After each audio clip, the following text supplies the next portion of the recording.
get started. Hi, what is the first thing you think of when you first think of a man's best friend? Right, a dog. However, that was not what I was going for. At least in my mind. I was going for a stuffed animal. This is Scooby, my stuffed animal and my best friend that I've had since I was very young. He means a lot to me, as my dad gave him to me.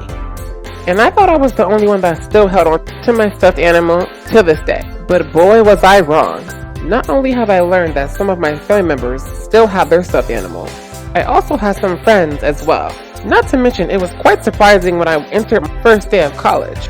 It was moving day, and I noticed that as I was looking around, there was a lot of college students that had one to many kinds of stuffed animals. Surprisingly, it didn't shock me. I was actually happy to see other people my age have stuffed animals. Then it got me thinking, how many young adults and adults actually hold on to their stuffed animals from childhood? As we see here, this is a survey that was took from adults who confess their childhood bedtime comforts in America.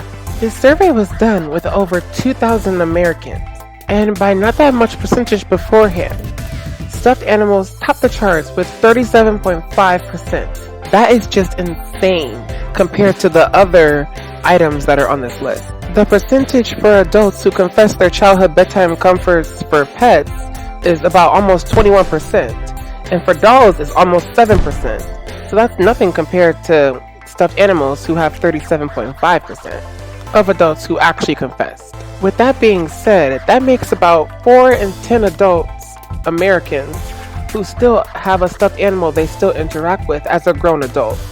That's almost half. I can't believe it. Of course, after seeing so many adults around me who still have their fluffy companions, or I should say comfy companions. And who can blame them? Anyone who has a stuffed animal knows how many memories they hold from our childhood. I mean, remember the stuffed animal I talked briefly about earlier that my dad gave me? He means a lot to me, just like my dad did. His name is Scooby, obviously, as he's from one of my favorite shows, Scooby-Doo. Now let's back this up a bit and let me explain just how me and Scooby met. I don't remember the exact age we met, but I do know that I was very young. I was about maybe 6 or 7, as I was old enough to remember, but still young enough to not comprehend what's going on. Anyway, I know my dad always worked really late, as he worked with computers, so he was always gone all day, and he came home around 7 or sometimes later. And one night, he came home, and that's when he brought Scooby with him.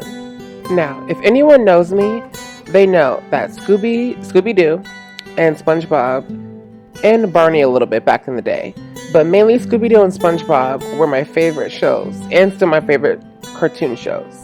Anyway, back to the story at hand. It was about a couple hours since we had dinner, and my mom called me into the living room and said my dad had a gift for me after he came home from work.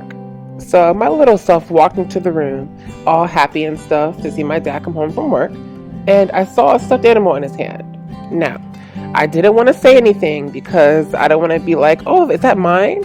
And then it turns out to not be mine. It could be my sister's or brother's. So I just said, oh, you got a gift for me? Thinking it was something else instead, but knowing hopefully that stuffed animal is mine.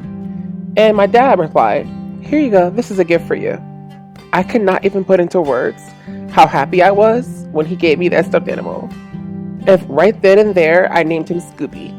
And ever since then, we were inseparable. Now, fast forward a couple years, when I'm about 8 years old, my dad got very sick, and it didn't seem like he was getting any better. After a long battle with his illness, he ultimately ended up passing away. No goodbyes or I love you. He just was gone. Now, guess what the last thing he gave me was? Yep, you got it. It was the Scooby stuffed animal. The last thing that kept me connected to him became my best friend. When I was upset, when I was angry, when I wanted to cry, when I wanted to give up on anything, Scooby was there to just listen. And that is how we met and became inseparable. Now, that may just be my story, but I promise you there are others out there who have similar or even worse stories than mine. After researching a bit, I did find that there is others who have stories just like me or similar. Let's read some. This one's called A Beacon of Hope. She had a house fire that tragically took her beloved pets as well as the majority of her belongings. It was horrible, but soon afterwards her dear cousin picked through the wreckage and found her cherished stuffed sheep Ba, who she had since she was a baby, and it was totally intact. They all cried tears of joy, and there was a light in the darkness. Her mom washed him so many times with special detergent to get rid of the smoke smell from the fire, and now he sits permanently next to her bed. The next one's called A Cushion for the Hard Days. Tamra from London received a teddy bear when she was between 4 and 5 months old, named Nunu. He's now 40 years old. It's been completely flattened by years of her just using it as an extra cushion when she slept. It's lost its eyes and nose in laundry, but it's still become her best source of comfort to this day. Now, for my personal favorite, our last story. This story is from an older woman named Kathleen, and she's from Washington. Last year, she realized that she lost somehow her childhood teddy bear and reshuffling from some boxes from storage. And she found herself being sick as she thought that he went to Goodwill and that they would have recognized him, or they probably would have just chucked him out. Out of all the things that she's lost over the years, the loss of her teddy bear bothered her so much. And months later, she could still hardly bear to think about it. Then, in another go through of her storage, in another box, she found him. The relief of finding her teddy bear for months has made her feel so happy, and it seems to put a lot of perspective in her. She lost her binoculars and said, replaceable. Somewhere deep inside of her, she held in for over 60 years. When she fought with her sister a long time ago, she told her bears weren't really real after all, and now the teddy bear still sits in her closet comfortably where she can see him on the shelf. These were just some stories out of hundreds of people who have submitted their stories. To a lot of people, stuffed animals may just be a stuffed animal, but to a majority of people, they mean so much more than that. They're our best friend, a loved one, and someone we care about all in one. So, the next time you see someone with a stuffed animal who's an adult, don't pester them about it. Don't make fun of them, because you don't know their story. And as we have learned in this video, we all have our own stories that may make us or break us.